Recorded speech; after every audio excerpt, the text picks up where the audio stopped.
Hello students, economics की class में आप सभी का स्वागत है। आज की क्लास में हम पढ़ेंगे राजकोषीय नीति के उपकरण क्या है, राजकोषीय नीति के साधन कौन कौन से हैं, या राजकोषीय नीति को लागू करने के लिए अपन क्या क्या उपाय कर सकते हैं। मुझे आशा है कि आपको पहले वाले वीडियो में जो हमने राजकोषीय नीति का अर्थ और उद्देश्य देखा वो पूरी तरह से क्लियर हो गया होगा। तो उस राजकोषीय नीति को लागू करने के लिए हम कौन कौन सी टेक्निक अपना सकते हैं, उसके कौन कौन से उपकरण हैं, कौन कौन से साधन हैं, उसको आज की क्लास में अपन पढ़ेंगे।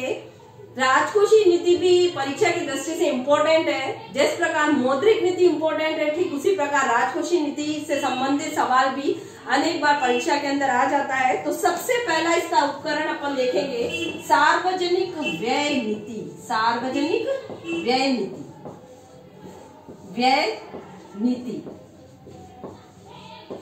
सार्वजनिक व्यय नीति। पहला उपकरण देखिए, सरकार देखिए यदि मंदी के समय अपने व्यय को बढ़ाती है, मंदी चल रही है, अर्थव्यवस्था में उत्पादन, आय और रोजगार का स्तर लगातार घट रहा है, मुद्रा अस्फीति हो रही है, तो ऐसी स्थिति के अंदर यदि सरकार अपना व्यय बढ़ाती है तो प्रभावपूर्ण मांग बढ़ेगी। प्रभावपूर्ण मांग बढ़ने से क्या होगा, अर्थव्यवस्था में उत्पादन, आय और रोजगार तीनों का स्तर बढ़ने लगेगा। तो मंदी के समय सरकार द्वारा किया जाने वाला जो व्यय है उसको हम कहते हैं समुद्दीपन व्यय। क्योंकि जो हमारी सारी आर्थिक क्रियाएं सुषुप्त अवस्था में आ गई थी, सारी आर्थिक क्रियाएं सुप्त अवस्था में आ गई थी या सोने की अवस्था में आ गई थी, उनको वापस जागृत करने के लिए जो व्यय किए जाते हैं उसको अपन कहते हैं समुद्दीपन व्यय। समुद्दीपन, वापस आर्थिक क्रियाओं को उद्दीप्त करना या उनके अंदर तेजी लाना। तो सरकार द्वारा मंदी के समय उत्पादन, आय और रोजगार के स्तर को बढ़ाने के लिए किया गया जो व्यय होता है उसको अपन कहते हैं समुद्दीपन व्यय। तो मंदी के समय सरकार अपने व्यय को बढ़ाकर, मंदी के समय क्या कर सकती है, व्यय को बढ़ाकर, मंदी के समय व्यय को बढ़ाकर, व्यय बढ़ाकर अर्थव्यवस्था में उत्पादन, आय और रोजगार के स्तर को बढ़ा सकती है। व्यय बढ़ाएगी तो क्या होगा, उत्पादन, आय और रोजगार का स्तर बढ़ेगा, रोजगार तीनों ही बढ़ेंगे, स्तर बढ़ेगा, ऊपर की ओर जाएगा, है ना। ये तीनों ही मंदी के समय व्यय करती है। तो अगर सरकार तेजी के समय क्या होता है, मुद्रास्फीति की प्रवृत्तियां फैलती है, अर्थव्यवस्था में अति उत्पादन का संकट उपस्थित हो जाता है, आय और रोजगार का स्तर घटने लगता है। तो अगर सरकार तेजी के समय अपने व्यय को घटा दे, सार्वजनिक व्यय में कमी कर दे, तो इस प्रकार से मुद्रास्फीति की प्रवृत्तियों पर तो नियंत्रण लगेगा ही, साथ ही उत्पादन, आय और रोजगार के स्तर में जो असंतुलन उत्पन्न हो जाता है उसको भी अपन संतुलित अवस्था में ला सकते हैं। और इस स्थिति को अपन निम्न रेखा चित्र के द्वारा देख सकते हैं। देखिए सार्वजनिक व्यय नीति के अंदर किस प्रकार से हम अर्थव्यवस्था के अंदर आर्थिक क्रियाओं या उत्पादन, आय और रोजगार के स्तर को तीव्र गति के साथ वृद्धि करके ऊपर की ओर ले जा सकते हैं। OX अक्ष पर यहाँ उत्पादन, आय और रोजगार का स्तर बताया गया। OY अक्ष पर हम समग्र मांग और समग्र पूर्ति की स्थितियों को ले रहे हैं। समग्र मांग और समग्र पूर्ति व समग्र पूर्ति। पूर्ति रेखा को हम OY 45 डिग्री का कोण बनाती हुई आपको एक सीधी रेखा बतानी है। इसको हम OY या राष्ट्रीय आय या नेशनल इनकम वाली रेखा भी कह सकते हैं, या AS रेखा, पूर्ति रेखा AS। देखिए हमारी डिमांड रेखा पहले संतुलन में AD, तब यहाँ संतुलन था अर्थव्यवस्था के अंदर, आय और रोजगार का स्तर क्या निर्धारित था, OY।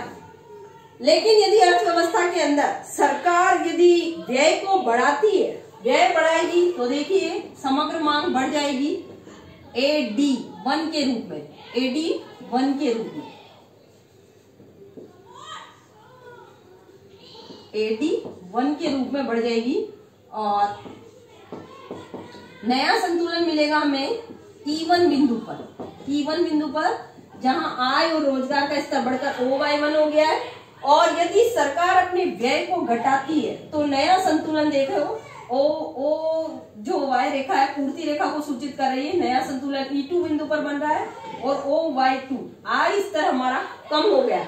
यानी मंदी के समय सरकार व्यय को बढ़ाकर उत्पादन, आय और रोजगार के स्तर को बढ़ा सकती है, क्योंकि समग्र मांग उस समय बढ़ जाएगी, जो हमारी एग्रीगेट डिमांड है वो बढ़ जाएगी। और यदि तेजी की स्थिति है तो सरकार अपने व्यय को घटा देगी, जहां उत्पादन आय और रोजगार का स्तर घटकर O/2 रह गया है और हम चाहते हैं कि अर्थव्यवस्था संतुलन की स्थिति पर आ जाए। तो ये स्थिति चल रही है, अत्यधिक तेजी भी खराब है और अत्यधिक मंदी भी खराब है। तो मंदी के समय तो सरकार व्यय को बढ़ा दे और तेजी के समय यदि सरकार व्यय को घटा दे तो हम एक संतुलन के अंदर आगे बढ़ सकते हैं और उत्पादन आय और रोजगार के स्तर को संतुलित बना सकते हैं। तो यहाँ पर देखिए इस वाली सिचुएशन में तो C+I+G+X-M है। यहाँ हमारे गवर्नमेंट एक्सपेंडिचर के अंदर वृद्धि हुई है, तो इस AD1 वाली रेखा को अपन बता सकते हैं C+I+G+ΔG+X-M।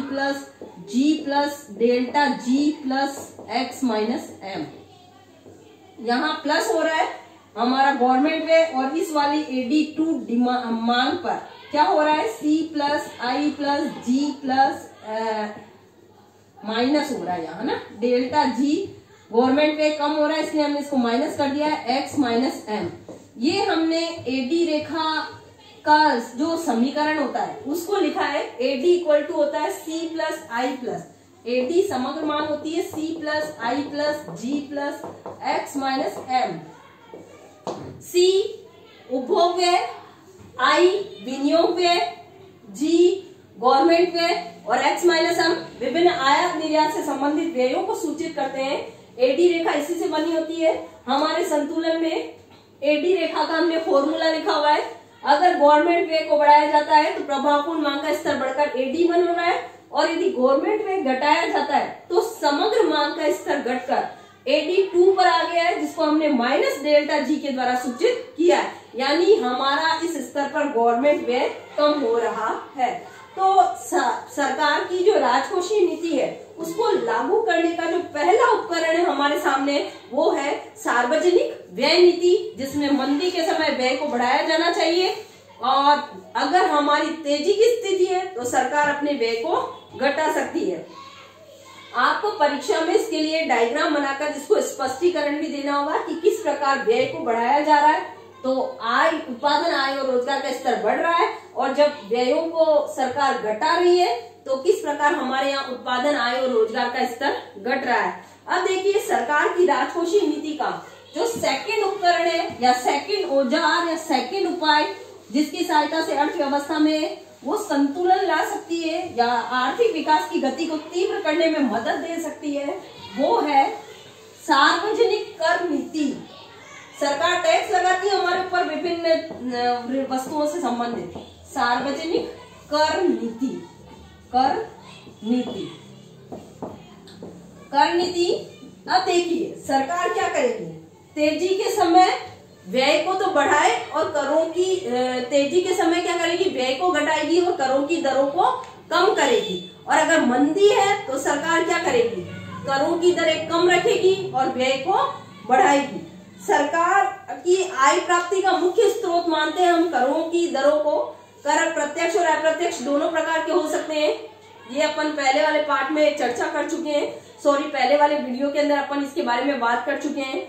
तो देखिए करों की दर बढ़ाने से क्या होता है, लोगों की आय का स्तर घटने लगता है।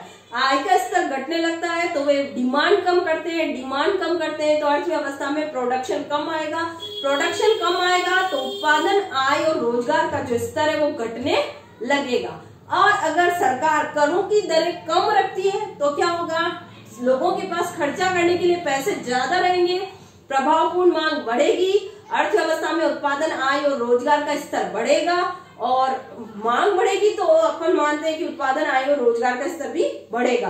तो सरकार अपने करों की दरों को ऊपर और नीचे करके भी उत्पादन आय और रोजगार के स्तर को प्रभावित कर सकती है। इस स्थिति को भी अपन निम्न रेखा चित्र के द्वारा देख सकते हैं।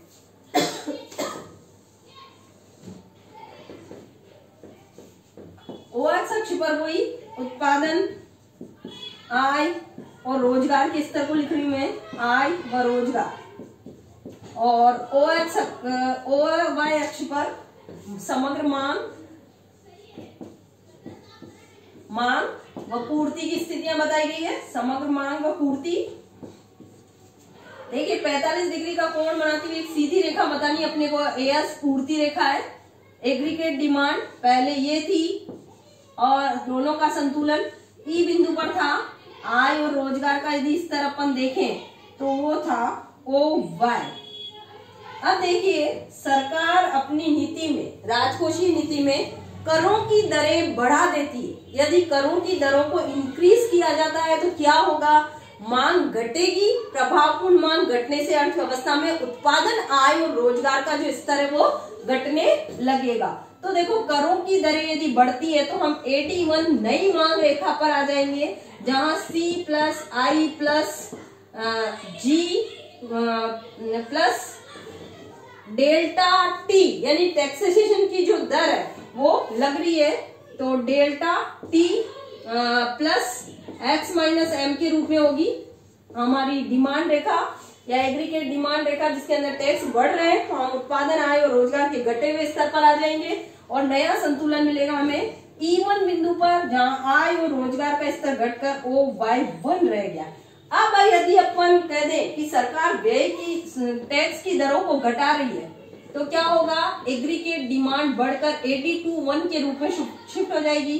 नया संतुलन E2 पर बनेगा और आय और रोजगार का स्तर बढ़कर OY2 हो जाएगा। नई जो मांग रेखा का समीकरण हम लिखेंगे C plus I plus G plus नहीं है, यहाँ पर क्या है, माइनस होगा क्योंकि करों की दरें कम की जा रही, minus delta T plus X minus M। AD2 जो समग्र मांग रेखा है उसका समीकरण हमने लिखा है, माइनस डेल्टा T किया है, यानी टैक्स की दरें यहाँ पर घट रही है। और नीचे वाली एग्रीगेट डिमांड AD1 में हमने प्लस डेल्टा T लिखा है, यानी गवर्नमेंट व्यय के साथ हमारे ऊपर लगने वाले जो टैक्स है वो बढ़ रहे हैं, इसीलिए प्लस डेल्टा T करके आ गए। अगर टैक्स की रेट बढ़ेगी तो क्या होगा, मांग का स्तर घटेगा और हम नई मांग रेखा AD1 पर शिफ्ट होंगे, जहां आय और रोजगार का स्तर घटकर OY1 रह जाएगा। और अगर टैक्स की दरें सरकार कम करती है तो प्रभावपूर्ण मांग बढ़ेगी, समग्र मांग बढ़ेगी, और समग्र मांग यानी एग्रीगेट डिमांड हम AD2 पर शिफ्ट हो गए और E2 पर नया संतुलन बनेगा और हमारे अर्थव्यवस्था में उत्पादन, आय और रोजगार का स्तर बढ़ने लगेगा। तो देखिए सरकार की राजकोषीय नीति को लागू करने का जो दूसरा उपकरण हमारे सामने वो है सार्वजनिक कर नीति, जिसमें करों की दरों को बढ़ाकर घटाकर सरकार उत्पादन, आय और रोजगार के स्तर को प्रभावित कर सकती है। उसके बाद में सरकार की राजकोषीय नीति को लागू करने का जो तीसरा उपाय है वो क्या है, सार्वजनिक ऋण नीति। सार्वजनिक ऋण नीति तीसरा उपाय है, सार्वजनिक ऋण नीति। ऋण, सरकार ऋण भी ले सकती है, सरकार अपने देश की जो जनता है उससे भी ऋण ले सकती है और विदेशी जो सरकारें उनसे भी ऋण ले सकती है। दो प्रकार से ऋण ले सकती है। अगर स्वयं अपने देश की जनता या बैंकों से ऋण ले रही है तो उसको अपन कहेंगे आंतरिक ऋण, और अगर दूसरे देशों की सरकारों से ऋण ले रही है तो उसको अपन कहेंगे बाहरी ऋण। तो यदि सरकार ने ऋणों की मात्रा को बढ़ा रखा है तो क्या होगा, आंतरिक ऋण बढ़ाए गए हैं या ऋणों के माध्यम से लोगों से पैसा अपने पास रख रखा है तो क्या होगा, लोगों के पास खर्चा करने के लिए पैसे कम आएंगे और अर्थव्यवस्था के अंदर मांग घटेगी और उत्पादन, आय और रोजगार का स्तर घटने लगेगा। तो मंदी के समय सरकार सार्वजनिक ऋणों के अंदर कमी करके और तेजी के समय सरकार सार्वजनिक ऋणों की मात्रा को बढ़ाकर उत्पादन, आय और रोजगार को नियंत्रित कर सकती है। तो सरकार के पास उत्पादन, आय और रोजगार का स्तर नियंत्रित करने के लिए ऋण नीति भी सहारा ले सकती है। ऋण नीति का भी मंदी के समय सार्वजनिक ऋणों को लौटाया जाना चाहिए और तेजी के समय सार्वजनिक ऋण ले लेने चाहिए, ताकि हमारी मांग और पूर्ति का संतुलन अर्थव्यवस्था में बना रहे और हम स्थिरता के साथ विकास की गति को मूर्त रूप दे सकें। उसके बाद में सरकार की राजकोषीय नीति को लागू करने का जो चौथा उपकरण हमारे पास में वो है हीनार्थ प्रबंधन या घाटे के बजट की नीति। हीनार्थ प्रबंधन या घाटे के बजट की नीति। घाटे के बजट की नीति। देखिए वर्तमान समय में लगभग विभिन्न देशों की सरकारें हीनार्थ प्रबंधन की नीति का ही सहारा लेती है।